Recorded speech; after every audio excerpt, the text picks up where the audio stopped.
श्री गीता महात्म्य का अनुसंधान भाग 2। जहाँ निरंतर गीता का अभिनंदन होता है, वहाँ श्री भगवान परमेश्वर में एकनिष्ठ भक्ति उत्पन्न होती है। स्नान किया हो या न किया हो, पवित्र हो या अपवित्र हो, फिर भी जो परमात्म विभूति का और विश्वरूप का स्मरण करता है, वह सदा पवित्र है। सब जगह भोजन करने वाला और सर्व प्रकार का दान लेने वाला भी अगर गीता पाठ करता हो तो कभी लेपायमान नहीं होता।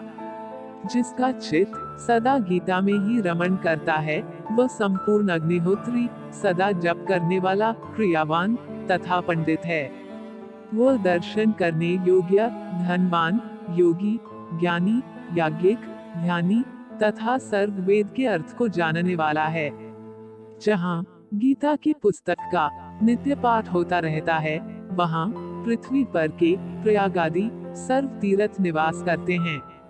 उस घर में और देहरूपी देश में सभी देवों, ऋषियों, योगियों और सर्पों का सदा निवास होता है। गीता, गंगा, गायत्री, सीता, सत्या, सरस्वती, ब्रह्मविद्या, ब्रह्मवल्ली, त्रिसंध्या, मुक्तगेहिनी, अर्धमात्रा, चिदानंदा, भवघ्नी, भयनाशिनी, वेदित्रयी, परा, अनंता और तत्वार्थ ज्ञान मंजरी। इस प्रकार गीता के 18 नामों का स्थिर मन से जो मनुष्य नित्य जप करता है, वह शीघ्र ज्ञान सिद्धि और अंत में परम पद को प्राप्त होता है।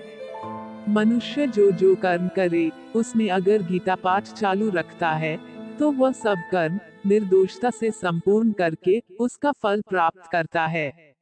जो मनुष्य श्राद्ध में पितृ को लक्ष्य करके गीता का पाठ करता है, उसके पितृ संतुष्ट होते हैं और नरक से सद्गति पाते हैं।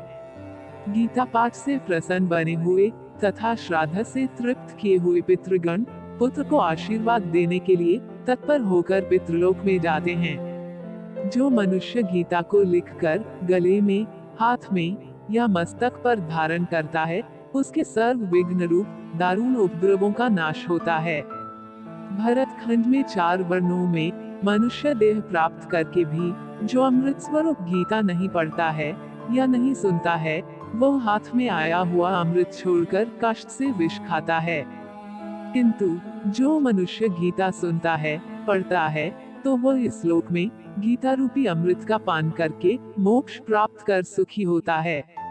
संसार के दुखों से पीड़ित जिन मनुष्यों ने गीता का ज्ञान सुना है, उन्होंने अमृत प्राप्त किया है और वे श्री हरि के धाम को प्राप्त हो चुके हैं। इस लोक में जनक आदि की तरह कई राजा गीता का आश्रय लेकर पाप रहित होकर परम पद को प्राप्त हुए हैं।